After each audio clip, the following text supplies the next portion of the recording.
Hello, good evening, everyone. It's Charlene Francois here from Chalk Hill Community Radio. And today I have a fabulous guest with me, an amazing lady, very inspirational, does a lot for the community. And of course, because we are Chalk Hill Community Radio, showcasing all of the wonderful things people within the community do, I had to interview the one, the only Miss Parris Forbes. Hello. How are Thank you? you for having me. I'm good, thank you. Thank you very much for coming, Parris. I couldn't miss it. Now, today, this is a very special interview because I heard about you through a friend and I thought, oh my goodness, absolutely amazing, very inspirational because you are a mother, just like myself. And of course, it's really beautiful to be amongst, mothers who are not just doing a lot for the community, doing a lot for their children and just doing really positive things. And I love that. So I have to say congratulations to you. Thanks. So if you don't mind, just please telling me, the viewers and the listeners, what you do, because we know that you are a care leaver, right? And when I first heard about it, I thought, what is a care leaver? So can you please give us a proper definition of that and tell us exactly what you do for a living? So a care leaver is a child that's been in care, but once you get to a certain age, so the cutoff point is 18. So once you turn 18, you become a care leaver. So I was in care when I was 16. And then when I turned 18, I became a care leaver. Right, okay. So, yeah. And so I read your story, it's an amazing story. It was actually, is it in the Hillingdon Times? The Borough of Hillingdon, yeah. Yeah, so it was like basically an article, And yeah, I heard that, I read, that you had your child when you were 16. I did, yeah. So obviously being a young mother, you must have experienced lots of challenges. Very much so. I was very overwhelmed. It's very overwhelming being a young mom. And I think my daughter was the reason why I pushed so hard to actually do something with my life, because although I was a child raising a child, and I did have social services involved, they weren't as helpful as I would have liked them to be. At one point, I remember I had a meeting with one of them because my daughter was actually on child protection because I was so young and I was around the wrong type of people. So I remember 8 years later, a social worker was like to me, your child's not yours, she belongs to the government. So that in itself broke me because I was trying to better myself for my child. Yeah. Do you know what I mean? So hearing that, when I'm, waking up early hours of the morning, trying to attend Princess Trust courses and all these kind of things, it really took a toll on my mental health. Yeah. Because I didn't leave school with any GCSEs.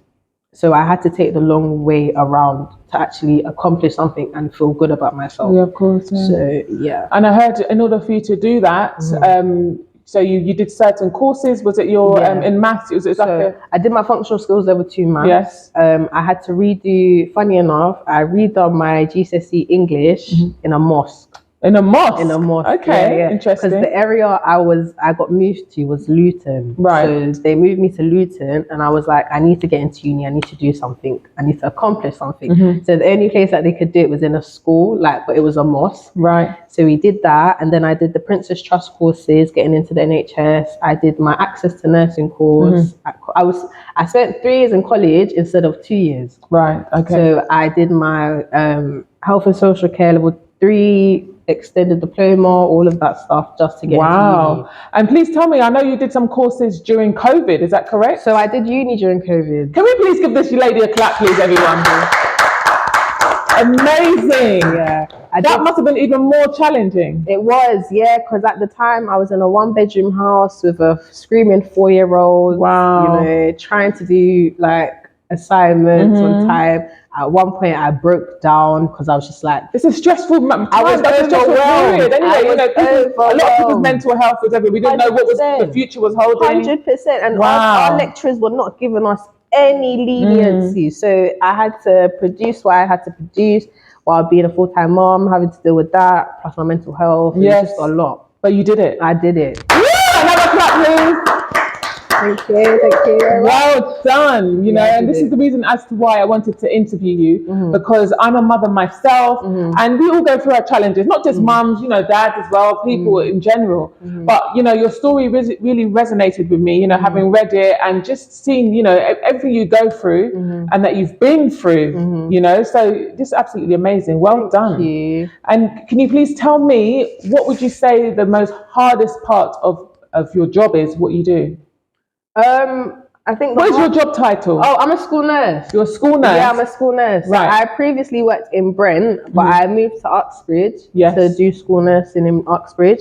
But I think I'd say the hardest challenge in my job is that you can't, no matter how much you try, you can't save every child. Yeah. Do you know what I mean? Save them in terms of what? Save them in terms of the environment that they're in or the situation that they've got themselves in. Just give us a day-to-day, like what a day-to-day of your life. Our service, it ranges from 5 to 19. Right. So with that service, it's really like we're very family centered, and you know, we want to look after the child, but there are those kind of situations where my school I have is a PRU. Do you know what a PRU is? No, I've heard of it. So a PRU is like a school where kids have been kicked out of school. Oh yeah, yes.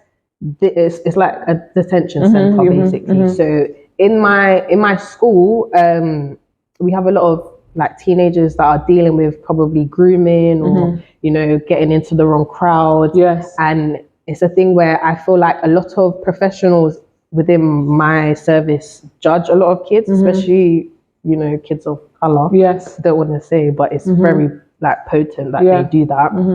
So I think with that, me going into that role, I've always wanted to make a difference because I feel like I was judged. And it's not even from the patients, from the staff members. So yeah, just dealing with that was a lot. I'm so sorry to hear you. You know, you went through that. Yeah. But the main thing is you did it. I overcame Again, you know, you went through challenging it. times, not just during COVID, being a mum, being at university. Yeah. But you did it. So well done. Well done. Barely. And also, can you give any words of encouragement to any young people out there? Not even young people, just anyone in general. What would you say to them in order to, you know, just stay optimistic, be happy, and I know you said perseverance is key, but what is the one main thing that helped you? The one main thing? I think prayer. Okay. Yeah. So you meditate? Not even that. I think my family praying for me because since I've kind of backslidden, I haven't really been going to church like that and stuff like that. But I think just having that family support, just like getting through things, talking it out, crying it out, screaming it out, cussing it out, just all of that to my family, and them just all telling me to keep going. Yeah, because there's a bigger picture at the end of it. Like, because I actually wanted to be a doctor before I left school, and then that didn't work out. So I was like, right, so what am I going to do now? And then someone spoke to me and they were like, yeah, well, you can do it like this, or you could do it this way. And, you know, like, there's routes, there's not one straight road to doing something. Yeah. And if you really want to do it, I wouldn't say be passionate about it, because you already have that passion in you because you want to do it. I'd say, don't let anyone tell you that you can't do it. Don't let anyone put you down. Don't let anyone don't feed on that negativity. Don't sit in that negativity, because it's not gonna benefit you. Of course, yeah. Do you know what I mean? Yeah. So keep pushing. You know, if you have no one to talk to, then write it down. Just let it out. Do what you need to do to get it off your head. Thank you. Yes. Well, there you go, guys. As you know, I love to speak about, you know, health as well, and mental health, and it's interesting to see, you know, how you get through it. So in terms of your therapy, because we all need therapy. So yours is just talking to people. That's therapy. You know, your family pray for you, so that must be a beautiful, you know, feeling, a really nice feeling, knowing that you got faith. You know, people who believe in you. You know. Yeah. So there you go, guys. This is Chalk Hill Community Radio. We've had Parris Forbes in the studio with us today. Absolutely amazing. I love the people that showcase, you know, all of the positive things that they do within the community. And yes. Speaking of showcasing, Me and my mum actually have a business. Oh, okay, yes. And we have an event coming up in January, and we will be celebrating Black artists. Oh, in January. January the when? January the 26th. Lovely. Okay. And Is it the 26th? let's just get your mum. How about we just 27th. The 27th of January. okay, on the 27th of January. Yeah. Okay. Do you have a flyer? Let me show them the flyer. So we've actually got Parris's mummy here. Shy. She's a bit camera shy. So she's going to give us more information. We're going to show you the flyer right now. So this is a black canvas. I'll just read it out to you guys. So Black Canvas, the Arts Festival, January the 27th, 2024, 2 p.m. till late. I like that. That's a nice time. There will be raffle prizes. The first prize will be a holiday in Europe, okay? Hosted by Flawless from Big Brothers. Live DJs, food and drink available. Artists have a chance to sell at the event, which is brilliant. Number 2, Cassings Way in Hackney Wick, London, E3 2TH. It's £5 per ticket, and tickets are available on Eventbrite. All right, you can go on Instagram. Instagram is entitled Sovereign Rose. Contact number 07944 221 894, and it is sponsored by Qualified for Life Limited. I will put this on my Instagram so you'll see it properly. But amazing, mummy, well done. Is this your first event? Yeah. Lovely. Can we please give a round of applause for Parris's mummy? Thank you very much for coming to the studio, for showcasing all of the amazing work you are doing. Keep it up, you know, keep uplifting people, keep showing your beautiful daughter what, you know, mothers do. Us mothers, you know, we try our very best, you know, so keep showing her. And obviously one day she's going to be just as amazing as you. And speaking of Parris's beautiful daughter, let's just bring her on the stage. Come on, my darling. Come on. Hello, my sweetheart. How are you? Come back a little bit. There you go. What do you think of your mummy? I think she's a good nurse. Oh, thank you. And what else do you think of your mummy? I think of my mommy and I think very well she's there for me. Oh, and tell me one of the best things that you love about your mummy. She helps me whenever I need it. Oh, give mummy a big kiss and a hug. Everything your mum's doing is for you, you know that? And I also made a song for her. You made a song for your mummy? Oh, go on then, let's hear it, please. Do you want the microphone? Okay, right. Go on. You go. Let me clip it on you, my lovely.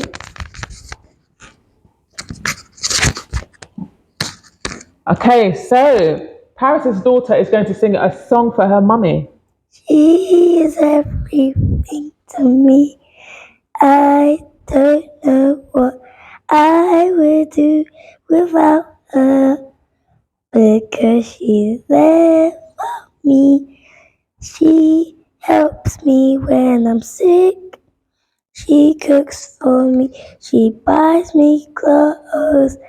She's everything to me. She's everything to me. I'm so happy that she's my mommy. Oh, that's beautiful. Give mommy a big kiss and a hug. Oh my days. Oh, well done, my lovely. Thank you so much. Well done. How beautiful is that? You know, that's what we need to do. We need to bring more children on here, letting them see what their parents get up to, you know, behind the scenes, and just see all the amazing things you do. So everyone, it's Charlene Francois from Chalk Hill Community Radio. Look after yourselves, everyone, and always remember to look after your barnet. See you later. Bye.